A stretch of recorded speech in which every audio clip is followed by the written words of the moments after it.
off leash, 3-month old dog. Took 12 days to get to this point. Even younger you can do. I don't recommend going below 9 weeks for training. But this is a 3-month-old French Bulldog right here. His name's Zeus. The Zeus is loose. So we'll do a little stop here. Zeus, sit. Stay. There he is. Getting under all the distractions outside. Squirrels running around. Zeus, come. And this is all done without treats. He'll come right to my feet here.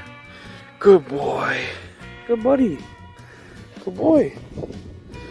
Another thing that people are concerned about is the dog running on the road.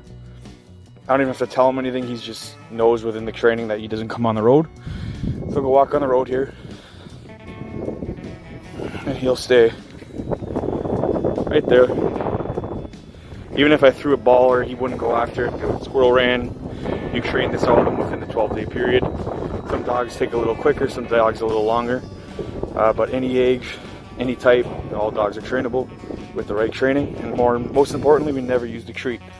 And there's a really good reason for that. If you're interested in knowing more, you can contact me. And a lot of people need help with their dogs, and we'll see if we can help you out.